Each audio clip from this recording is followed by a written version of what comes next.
mean everything. Our main man, 50 grand. CL Brown, good morning, my friend. How you doing? Good morning. Good morning, good people. Good morning. How y'all doing? We doing good. Well, CL, you cursed Alabama when you said what you said. I want you to know that. I want you to know that. I thought about you. I literally thought about you during the game. I did. Well, it wasn't intentional, but, I thought they had it together. Apparently, I was wrong. The first time you go out on a limb and go for Alabama. I know. I was wondering what was wrong anyway. I know he prefaced his comments saying, "I never do this, but I'm gonna do it now." Now he's gonna go back to the old CL. Let's start there, man. Your reaction real quickly about what transpired over the Labor Day weekend. I guess it started Thursday, Friday, Saturday, Sunday. Then also we're gonna get into stuff that happened this weekend. Just your overall reflection on what happened. Well, for sure, it was a win for the ACC overall in terms of national perception with the Florida State win and Miami's win. I do think, and I'm probably the only person who said this on your show all week. Carolina won, even getting beat by 34. Overall, the Carolina football program in his debut won. Okay, and explain. This is why. Okay, this is why. First and foremost, that was the third most watched game on ESPN over the opening weekend. ESPN/ABC. It was Florida State and Alabama was like 10 million. The Notre Dame, Miami, I think that was 10, 11 million. And Carolina ended up being 6 million. I think it said it peaked at 8 million viewers. Wow. You had that. You had basically the College Game Day staff doing the pregame there. It was a basically infomercial on Carolina football. Yeah. Now, yes, they got beat, but what recruits watching at home are like, they see Jordan at the game. They see Petey Pablo doing raise up before they come out. They see it being electric. And recruits are not thinking like, I would go to this school and they'll be sorry. They're thinking I'm who they need to get better. And so that will be a selling point going forward. And the investment is there now in football for Carolina. So moving forward, I mean, I still think this season will be a success, and I don't expect the Belichick team to stay the same all year. Like, they'll get better. And play some team. TCU, I think, is a good team that was going to be a tough game anyway. So, I think it's not all gloom and doom, even though it may have seemed like that Monday night. It surely seemed like that. Let me say, but that was so good. I know that's awesome. CL. Talking to CL Brown, the Louisville Courier. I have to admit, though, and I say this all the time, I ain't trying to flex. I've been to a lot of big-time events in my life. I've been blessed to be there, but I have to be honest with you. Monday night was different, bro. It was it was up there, right? I mean, it was up there, like, and to your point, it was a pretty day. It's a gorgeous day. I got there at 5:30. The backdrop, people coming in, and I'm telling you how naive I was. I'm so caught up. I'm sitting up in the press box and I'm watching the television screen. And I was like, well, okay, that's Nick Saban and Pat McAfee and Desmond Howard. I said, oh, they doing. I said, they're doing that from Connecticut or whatever. I'm like, wait a minute, that's here. That's down the damn field. Exactly. Somebody asked me when the last time Jordan came to a game. I was like, never. I've never seen him at a football game or heard of him being there. So to your point, yeah, that was unbelievable, and the backdrop of Carolina and all. And again, I wish they played better, but to your point, yeah, I think they. You don't the person ever said that, but I think they won regarding that, though. That's a great take.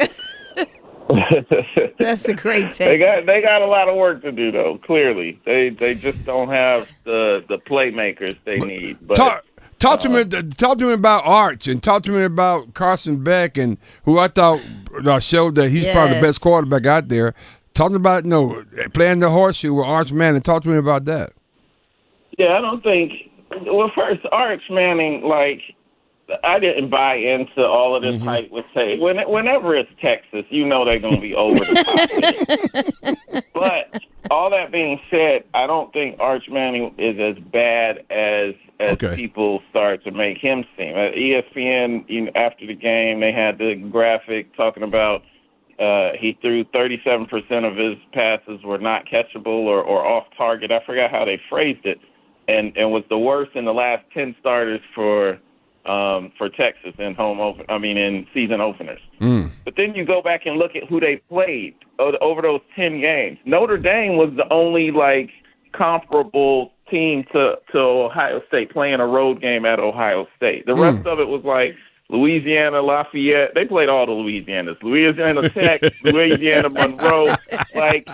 They weren't playing. Yeah, it's no comparison. That's why he had some uncatchable, a higher percentage of uncatchable passes, whatever, or off-target passes. Competition matters. Yep. So I think people just need to keep things in context when you're discussing him.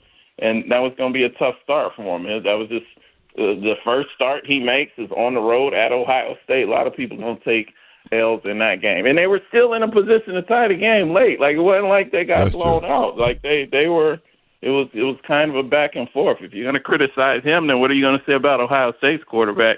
And they only put up 14 points. I know. Saying, yeah. I think perspective is week one. Let's see how things develop. Carson Beck, though, I thought did what he needed to do at Miami. I don't think he had a spectacular game by any stretch, but he made the plays, and when the game was tied late, he made the throws and made it happen. Also got help from his receiver, I think. Kid or whatever with that. Crazy. Yes. So Miami. I'm high on Miami though. Usually, I think they get too much hype too, but I think this team might actually deliver. Wow. Speaking of perspective, we're talking to CL Brown. What was your first impression of the latest AP poll? I didn't really, my real impression is we should not vote on a poll until about 3 weeks into the season. So you can kind of teams that play some of these cupcakes that you still don't really know about and all that. You get to see more of a pattern and more of who actually should be at the top. So, I kind of take it with a grain of salt. I did figured that Florida State was going to get a huge bump and Alabama was going to take a huge slide after that game. But yeah, I don't really think much of it right now. Okay. Man, CL Brown, Louisville Courier. Let's get back to the ACC. You mentioned the ACC did very, very well overall. And what still got some more prove it games though this weekend. Okay. Illinois at Duke.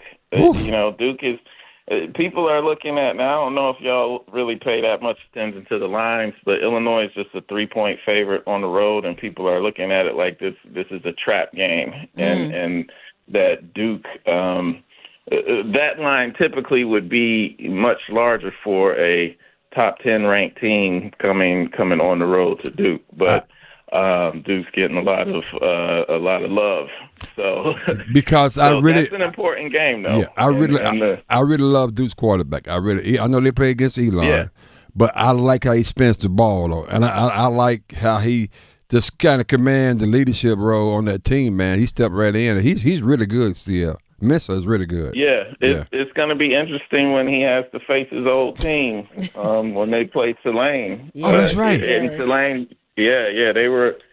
They know what it is. I talked to their head coach, John Sumrall, who could have very well been Carolina's head coach if it wasn't for the Board of Trustees power play at Carolina that got Belichick in there. But Sumrall, remember his name. He's going to be hired at a big-time program, and that dude wins. He won at Troy in his 2 years. He came to Tulane.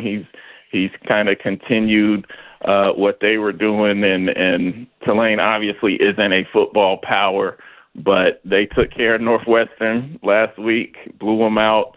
Obviously, he lost his freshman quarterback to Duke, and they just kind of replenished. They got a little lucky. The BYU quarterback had his situations of their honor code violation out there or whatever, and so he was available in the summer, which doesn't normally happen. But still, John Summerall is he's a good up and coming coach that people are going to be talking about later. Maybe Alabama, maybe he'll be in the mix for that. They need one. Pam, you got a question? That was. Who do you think will be the next coach? No, I'm just playing. We're talking to CL Brown. Know it's way too early for that. But so CL, thinking about this weekend's games, you got Virginia at NC State. You mentioned Illinois at Duke. So any thoughts on upcoming games? UNC in Charlotte. Yeah, I don't know what to make of Virginia and NC State. I think obviously NC State at home, you would expect them to handle business, but Virginia is kind of one of those quirky teams, and I think they're going to be better this year overall than they've been. But I don't know. I almost feel like that game at this point might be a toss-up. But I do think people nationally underestimate how big of, I will say, rivalry. I don't know if NC State folks will, of a rivalry with East Carolina that is. And that was a big game last week that they played. And I don't think people nationally really, they don't consider East Carolina on the same level kind of thing. And so that was emotional. That was draining. So how do you get back up for your ACC opener, the second game out? Even though I think we're going to learn a lot. Even though I'm told that this is not even a conference game, which I'm still confused about that. By the way, it's weird. I thought I heard that somewhere. Oh, I didn't realize that. I think I'm right, but check it out. See, this may not count as a conference game, which is still weird to me. Hey, CL, we up against. I know you had a lot to talk about, but man, can Alabama beat Louisiana Monroe? Is my question. Now you relied on CL. Alabama expert. They're gonna win, but Kalen DeBoer can't go to the grocery store for like another couple of weeks. He got to order stuff on DoorDash and get shipped orders. My man, appreciate you, brother.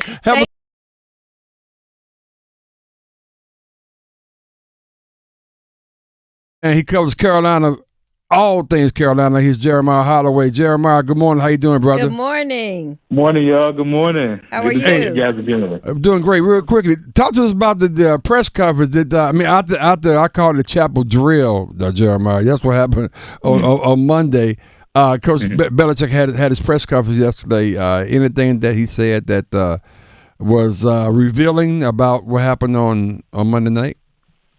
Well, when it comes to Monday, one of the main themes that he was harping on was, trying to, pretty much learn from the one thing that he said that I thought was fairly insightful was, TCU exposed their deficiencies. That was his exact words. He said TCU exposed some of our deficiencies, and which is, clear, but it was obviously good to hear him acknowledge that. And so one of the main themes from him and the other people that were up there talking was, how do you kind of turn the page after, for them, a football loss, but for, pretty much everybody else, including people like me watching it, a kind of a letdown of the game, if you will. So that was pretty much the theme. And then he was asked about the quarterback situation. He was pretty non-committal on that, if you will. Said they were kind of, monitor geo type thing. Wasn't, overly clear on the exact plan, which, isn't necessarily surprising. So that would be something to kind of watch for. But yeah, so talking to him, yesterday and talking to the rest of those guys, they're trying to, take a lot of the things that we saw, the turnovers and some of the other, bot snaps, whatever the case was, and trying to correct some of that going into a Charlotte game that, obviously they should win and everything like that. Mm-hmm. So we're talking to Jeremiah Holloway, all things Carolina. Just going back to the other night, can you talk about the vibe in the Keenan and what that felt like for you? So everything in the lead up to the game to me was a 10 out of 10. So I actually got down to campus a little bit early. I decided to walk around some. I did make my way up to Franklin Street, but even before that, just kind of going around campus, they had, some of the face painting and balloon twisting stations set up. The Polk Place was packed for the concert series. They had the Old Well walk, so they brought the bus over to the Old Well and they started walking down from there. So I saw that. The electricity in Kenan Stadium was real because, they had Petey Pablo out there introing the team. TCU kind of jumped in the middle of it too. They were playing Raise Up, and TCU came in while the song was playing before UNC got out there. So that was interesting. But, they definitely brought out all the stops. You saw all the celebrities that were at the game, including, Michael Jordan and Roy Williams. Lawrence Taylor was out there. There you go. Yeah. There you go. Yeah, he was in the building. Said what's up to him as well. So they were pulling out all the stops. And even the first drive, they went down there, Gio Lopez was striking, and when they scored that first touchdown, you saw the real excitement. You saw, there was kind of a sense of optimism at that point, but it just kind of all fizzled out. The offense weren't able to move the ball. Defense, they weren't able to stop anyone really after those first, I'll say 2 drives, because the defense's first drive was good. And so the lead up to everything obviously was great, and had a great vibe to it. But, they just, on the field, they just weren't able to keep it up. They weren't able to sustain that level of excitement. Man, we talked to Jeremiah Holloway, inside Carolina. This might be the last one and let you get out of here in this one. Anything that you can glean from, switching gears a little bit, because I was there with you, from the Hubert Davis basketball press conference, I guess one before the season starts, obviously. Anything you can glean, what did you glean from the conversation we had with Coach Davis? Yeah, I think going into another year where, and I think you asked him about the transfer portal stuff, right, and getting guys together. The portal additions, we've obviously seen them kind of get. I think it was the 2023 offseason. They got a lot of guys, but this one felt like more. You only have 3 people on this team that have previously played for the team. I think the 23 team had like maybe 5 at least, but this team only has about 3, and you don't have an all ACC player coming back, obviously Seth Trimble being a starter, but you didn't have, RJ Davis was a 16 point per game guy. Yeah. Mondo Baycott was on that 23 team as well. So this team, it's not only new, but it's young. There's a lot of just kind of space to, kind of see who fills what role. So I think Hubert, we're asking him really about like all these new guys who, we're supposed to talk to in this offseason. And so he's kind of giving some insight into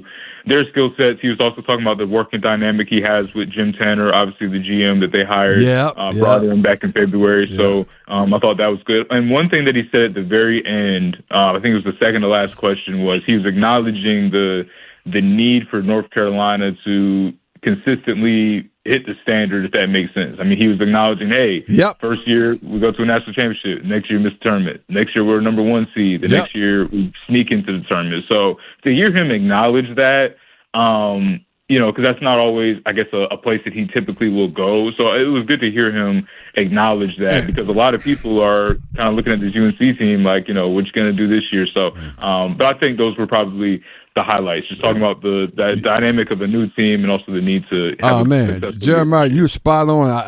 I didn't get that. I just got that because, when he said it, it didn't resonate with me. But because typically he was out there, I'm great. Everything's fine. I'm fine. I'm like, but he acknowledges that, no, I got to make some stuff happen this year. Yeah, that's pretty good. Hey, man, I appreciate your flexibility on the time and everything. He's Jeremiah Holloway. Thank you, Jeremiah. Holloway, inside Carolina, man. God knows what he's talking about. Appreciate you, brother. We'll talk to you next week. Appreciate y'all.